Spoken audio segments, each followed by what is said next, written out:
Okay, we're going to be looking at how to interpret a distance versus time graph. So this example right here, you can look and see at time 0, where is this person at with respect to their home? Well, if they're down here at 0 and there's 0 distance from their home, then that must mean that they are home.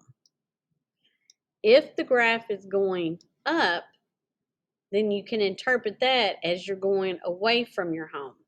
So when you're at 2, it doesn't really give you a distance, so you may have to interpret it. So maybe we can put increments. Maybe that's 1, 2, 3, just kind of estimating it a little bit there. So maybe at 2 minutes or whatever that they're measuring, it could be 2 minutes, 2 seconds, 2 years. Probably it's going to be minutes. Maybe you are possibly 2 meters from your house. So that might be a 2. So this is going up. Then from 4 seconds, I would say, just guessing, you may be at 2.5 meters from your home. So again, you're going away from your home. At 6 seconds, we're going to estimate that you're about 3 meters from home. But at 8 seconds, it looks like you're coming back home. So you can kind of see that this is going in a downward trend. So you're coming back towards your home. So at the 8-second mark, we're going to estimate that you're about 1.5 meters from your house.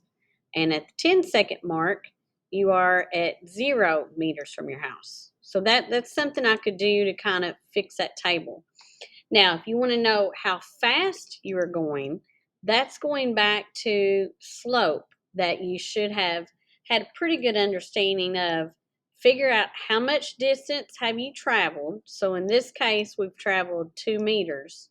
But it's not just about how much distance you've traveled, it also depends on your time. So if you travel 2 meters in 2 seconds and you put the rise over run, 2 over 2 reduces to 1 over 1. So in that case, you're going and traveling 1 meter every second. So now I'm looking at this next piece of this graph. On the next piece of the graph, it doesn't look like I'm going as fast because the slope right here is not as steep. So again, figure out how long you've been walking. So this is still 2 seconds. But in that 2 seconds, how much did you move? Well, in this case, if you're going from 2 meters to 3 meter, you're only going 1 meter every 2 seconds. Now, if I was going to put that as a fraction, 1 meter every 2 seconds, I could turn that into a unit rate. And 1 over 2 is the same thing as a half. So that could mean that you're going 1/2 meter every 1 second, which you can tell is a slower pace than 1 meter per second. Then on the last part of the graph, again, figure out how much are you traveled to get from one starting point to the ending point. So from this rise is 3 meters. But going from 6 seconds to 10 seconds means that I have traveled 4 seconds.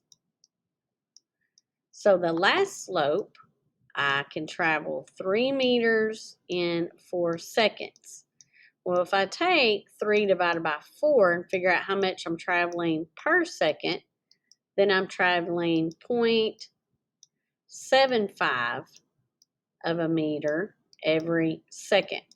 So when I'm looking at piece by piece and I want to know when was I walking the fastest, you're going to be walking the fastest when you get more distance over less time, which would be this one right here, which I made all the times be 1 second. So the one that traveled the most distance in a second would be this very first piece right here.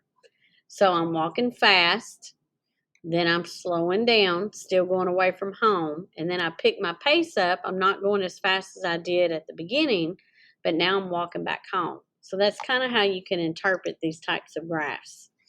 So other thing that I'd want you to be able to do on these types of graph is maybe sometimes come up with a story possible to go with it. So let me see if I can get this back.